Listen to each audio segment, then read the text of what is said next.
Sa nakaraang video ay natapos tayo kung saan ay matapos na lumutang sa itaas nila si Qian Yuwon at muling umpisahan ang kanyang Heavenly Flash technique, ay sinabihan niya ang mga miyembro ng Merm Alliance na mukhang ang pinipili ng kanilang mga matataas sa Merm Alliance ay ang kanilang mga pamilya, kaya naman ay inaasahan niya na nirerespeto ng mga ito ang desisyon ng kapwa nila martial artist sa Orthodox Merm Alliance dahil sa dito na niya tatapusin sila.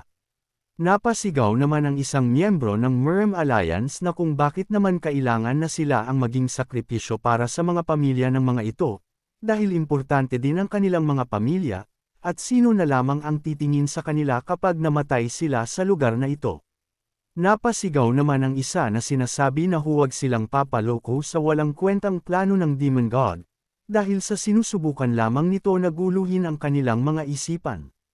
Dagdag pa niya na nagpapahulog na sila sa plano nito, at kung nangangamba sila ay maaari naman silang magtulungan upang mapaslang si Qian Yuwon.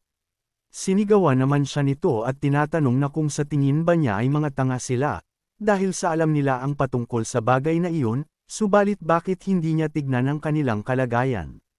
Sabi pa niya na habang ang kanilang mga matataas sa Merm ay gumagawa ng paraan upang mapatagal ang laban at sinusubukan na isakripisyo ang kanilang mga sarili para sa landas ng Orthodox Alliance, ay ang mga taong napapast lang naman dahil sa Heavenly Flash ay silang mga miyembro lamang mismo.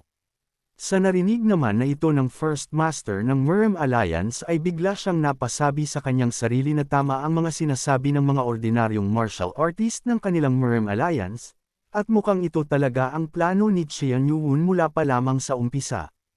Nang nagsabi muli ang ilang mga miyembro nito na wala naman silang ginawa patungkol sa bagay na iyon, bukod doon ay wala na silang mga sandata at kahit maging ang kanilang mga master ay hindi rin kayang tapatan ang demonic cult leader. Matapos ay tinanong niya ang mga mataas na kung wala silang kakayahan na mapahinto ang Heavenly Flash, ay hindi ba mukhang nais lamang ng mga ito na mamatay sila dito? Kaya naman bakit pa kailangan na puwersahan nilang isakripisyo ang kanilang mga sarili, at kung talagang iniisip ng mga ito na parte din silang mga ordinaryo ng Merm Alliance, ay hindi ba ito na ang oras para sila ang kumuha ng sakripisyo? Dagdag pa niya na kung iniisip ba ng mga ito na tanging mga pamilya lamang nilang mga matataas ang importante, dahil kung ikukonsidera nila iyon ay ang mga miyembro ng alyansa at ang kanilang mga pamilya, ay mas madami ito kumpara lamang sa kanilang iilan, kaya naman bakit pinapanood lamang sila ng mga ito? Napapatanong naman ang isang master na kung bakit ganoon lamang kadali silang nahulog sa walang kwentang pakulo ng Demon God, at dahil doon ay madami na ang mag-aalinlangan sa kanilang kinakaharap na sitwasyon. Nang sumigaw naman ang isa at sinabi na hindi ba kailangan din nilang pastlangan ang kanilang pamilya kung wala naman silang magagawa sa bagay na ito. Kaya naman bakit ito nagsasalita ng kung ano-ano, na sinang-ayunan din ng isa at sinabi na sila itong nagbibigay lamang ng matinding responsibilidad sa kanilang mga lumalaban, dahil hindi man lamang niya narinig sa mga ito na handa silang magsakripisyo ng kanilang mga buhay. Sa sinabing iyon ng isa ay nakaramdam naman ng inis ang isang master at napapasabi sa kanyang isip na hindi dapat iyon nagsasabi ng ganong klase ng mga salita. Kaya naman dahil doon ay malakas na sinabi ng kabilang panig na narinig naman nilang lahat iyon, kaya naman sa papaano pa silang magtitiwala sa mga taong ito at matatawag na para sa hustisya ang kanilang ginagawa, kaya naman sinabi nito sa ating bida na hindi na sila papapayag na isakripisyo ang kanilang mga sarili para sa mga taong ito. Matapos ay sinabi niya na siya si Amage ng Yi Clan ay sumasang-ayon para pastlangan ang kanilang mga matataas sa Merm Alliance, na sinundan pa ni Orang na mula sa Yon Clan at sinabi na maging siya ay hindi din nais na magsakripisyo ng kanilang mga buhay para sa kanila, at ganun na din ng isa pa na si GL Gong. Sa kabilang banda naman ay nagpadala ng sound telepathy ang isang master sa kasama nito na si Sect Leader Hong, at sinabi na wala ng paraan pa upang mabago pa nila ang isip ng ilan sa mga ito, kahit pa isang kahihiyan ito, ay wala na silang iba pa na mapagpipiliin kung hindi ang tumakbo at tumakas na ngayon. Sabi pa niya na kitang-kita na panalo na ang cult leader na si Qian Yuwon sa sitwasyon na ito, at naniniwala siya na hindi siya nito papatayin, kaya naman ay umaasa siya na lahat silang matataas ay magagawang mabuhay. Habang nagkakagulo naman ang mga normal na miyembro ng Merm Alliance, ay biglang sumigaw ang isang master at kinuha ang atensyon ng mga ito. Sabi niya na kung bakit kailangan nilang mag-away-away, kaya naman sa ngalan ng kanilang alyansa, siya na second master ng Orthodox Murim Alliance, ay inuutusan ang lahat na umatras na ngayon mismo. Sa nangyari ay nagtataka naman ang lahat sa biglaang sinabi nitong pag-atres, dahil doon ay muli siyang sumigaw at sinabi na huwag na silang magantay pa ng kahit na anong utos ng formation dahil kailangan na nilang tumakas, sila na mga kasamahan niya sa Murim Alliance. Matapos ay pinangunahan naman ito ng isang master na si Sect Leader Pang. Napasabi naman ng iba na kung talaga ba na sila ang tatakas, sila na kanilang mga pinuno sa lahat ng mga taong nandito, subalit sa isip ng isang master na ang pangungutya at kahihiyan ay hindi na importante sa ngayon, dahil sa kailangan niya na makaalis dito at protektahan ang kanyang pamilya. Sa nakita naman ng iba ay napasabi sila na sundan na ng mga ito ang kanilang mga pinuno. Subalit habang nakikita naman sila ng ating bida, ay masaya siyang napapasabi na sinusubukan nilang tumakas kahit pa ang lugar na ito ay napapaligidan ng mga kabundukan sa tatlong sulok ng lugar, at ang desisyon na iyon ay isang katangahan. Kung umabot ka na sa parte ng video na ito ay maaari lamang napindutin ang like at super thanks sa baba bilang pagsuporta. Maraming salamat. Nagkagulo naman ang mga tao sa lugar at sinasabi ng ilan na maghiwa-hiwalay na ang mga ito at tumakbo, dahil kailangan nila na makalayo sa abot ng kanilang makakaya mula sa Heavenly Flash. Sa isip ni Sect Leader Pang ay naiinis siyang napapasabi na pagbabayadan ni Xian Yuun ang bagay na ito balang araw, subalit bigla na lamang siyang napahinto upang ipagtaka ng mga sumusunod sa kanya, subalit napamura na lamang siya, at napasabi na mukhang hindi nag-iisa si Xian Yuun. Sa di kalayuan ay nag-aabang ang Grand Guardian, ganun na din ang Sixth Sword Troop ni Xian Yuun, upang mapasabi sa kanyang isip si Master Pang na mukhang ang Dark King at ang mga demonic elite group ng sect leader ay talagang nandito na.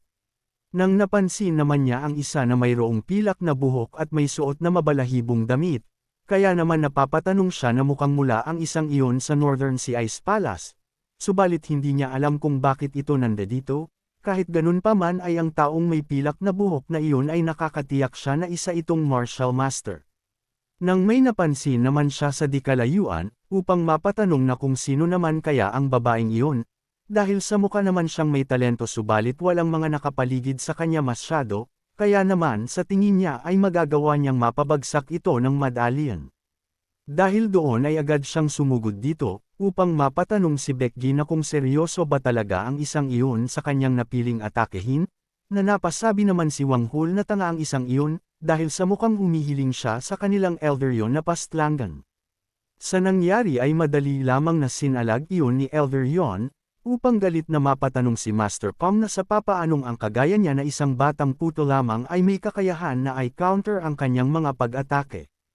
Dahil sa sinabing iyon ni Master Pang ay galit na napatanong si Elder Yon na kung ano ang itinawag nito sa kanya kanina, at dahil sa bilis ng pagkilos nito, ay hindi na niya pa nagawang makadepensa at agad na nawala ng kanyang ulo. Matapos ng pagkawala ng kanyang ulo, ay gulat naman ang mga kasamahan nito at napapatanong na kung talaga na ganun lamang siya kadaling pinastlang.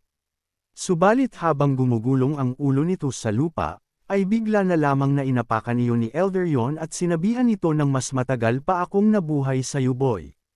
Sa kabilang banda naman ay nagpakawala ng malawak na yelo ang dating tumatayong Palace Master ng Northern Sea Ice Palace, upang mapasabi ang mga miyembro ng Murim Alliance na saan naman nagmula ang halimaw na kagaya nito, subalit humingi naman ng paumanhin ito sa kanila at sinabi na kahit dati niyang kaalyado sila, ay wala ni isa sa kanila ang maaaring makalabas dito ng buhay.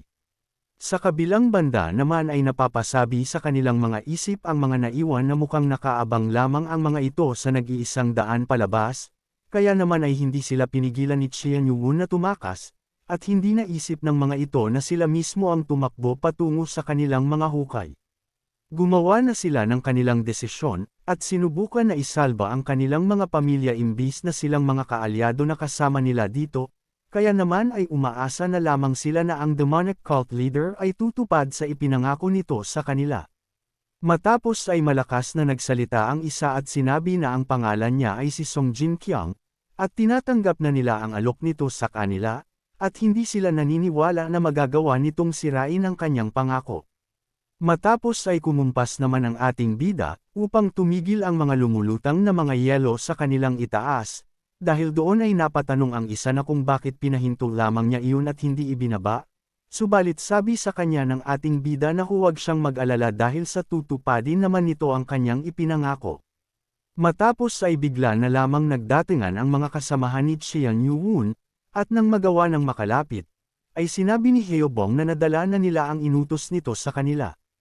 Nang napasabi naman si Heobong habang binubuksan ito na sa tingin niya ay hindi na nila pakakailanganin ang dalawa pang mga kahon nito. Sa nangyari ay natigilan naman ang lahat sa kanilang mga nakita, at masaya silang sinabihan ni Xian Yuwun na ang lahat ay kumuha ng tig-isa at makakaalis na. Napatanong naman ang isa na kung ang mga ito ba ay lason, na agad naman na sinang-ayunan ng ating bida, kaya naman ay napasabi ang isa na sinabi nito sa kanila na hahayaan sila nitong mabuhay, subalit bakit sila nito bibigyan ng mga lason, at mukhang ibang-iba ito sa kanyang ipinangako sa kanila kanina. Napatanong naman si Xian Yuwun na kung anong sinasabi nitong magkaiba, dahil sa wala naman siyang nakikitang problema sa nais niyang gawin nila, dahil sa hinahayaan naman niyang mabuhay sila at makaalis sa lugar na ito.